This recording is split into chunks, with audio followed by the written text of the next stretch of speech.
Hello everyone. सपनों की दुनिया में आप सबका स्वागत है। तो चलिए आज की एक बहुत ही मज़ेदार कहानी शुरू करते हैं जिसका नाम है बंदर और मगरमच्छ। एक घना जंगल था जहां बहुत सारे जानवर रहते थे। उसी जंगल के बीच एक बहुत सुंदर और बड़ा तालाब था। उस तालाब में मगरमच्छ रहता था। तालाब के चारों ओर बहुत सारे फलों के पेड़ लगे हुए थे। उनमें से एक पेड़ पर बंदर रहता था। उस पेड़ पर बहुत ही मीठे मीठे जामुन लगते थे। एक दिन एक मगरमच्छ खाना तलाशते हुए पेड़ के पास आया।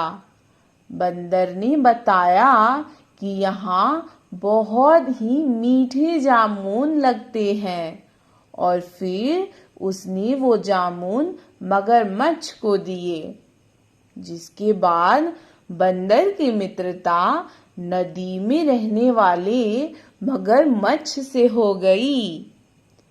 बंदर पेड़ से मीठे और स्वादिष्ट फल खाता था और साथ ही अपने दोस्त मगर को भी देता था। बंदर अपने दोस्त मगर का खास ख्याल रखता और मगर भी उसे अपनी पीठ पर बैठाकर पूरे तालाब में घुमाता था। समय के साथ उनकी दोस्ती गहरी होती गई।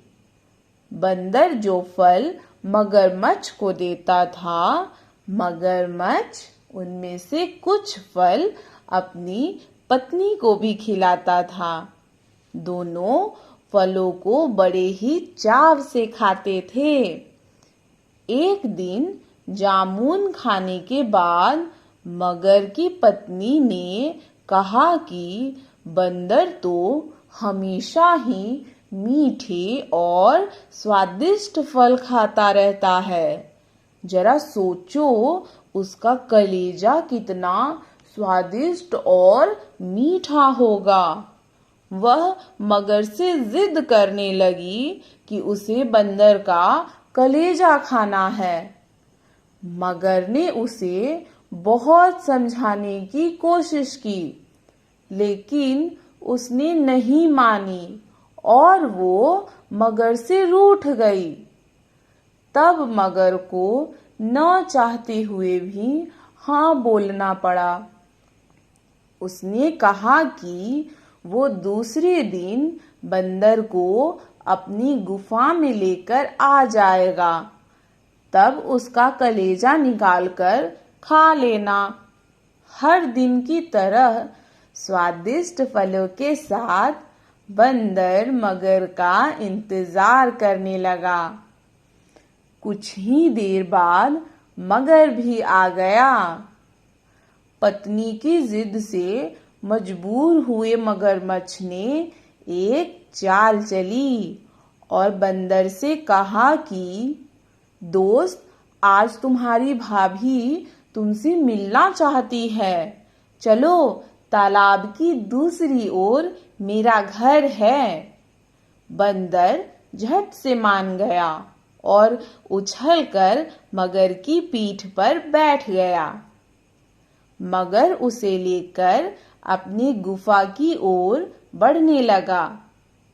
जब वो नदी के बीचों बीच पहुंचे, मगरमच्छ ने सोचा कि अब बंदर को सही बात बताने में कोई हानि नहीं, और उसने कहा कि मित्र, तुम्हारी भाभी की इच्छा है कि वो तुम्हारा कलेजा खाए। यह सुनकर बंदर का दिल टूट गया। उसको धक्का तो लगा, लेकिन उसने अपना धैर्य नहीं खोया। बंदर तपाक से बोला, ओह मित्र, तुमने यह बात मुझे पहले क्यों नहीं बताई? क्योंकि मैंने तो अपना दिल जामुन के पेड़ पर संभाल कर रखा है। अब जल्दी से मुझे वापस नदी के किनारे ले चलो, ताकि मैं अपना दिल लाकर अपनी भाभी को उपहार में देकर उन्हें खुश कर सकूं।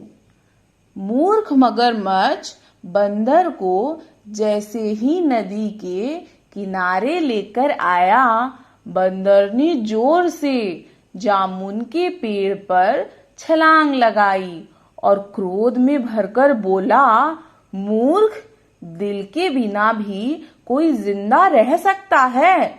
जा, आज से तेरी मेरी दोस्ती समाप्त। इस कहानी से यह शिक्षा मिलती है कि मुसीबत के क्षणों में धैर्य नहीं खोना चाहिए, बल्कि अपनी बुद्धि का प्रयोग कर उसे दूर करने का उपाय सोचना चाहिए। आज की यह कहानी इतनी ही। अगर आपको मेरी यह कहानी पसंद आए तो आप जरूर बताएं।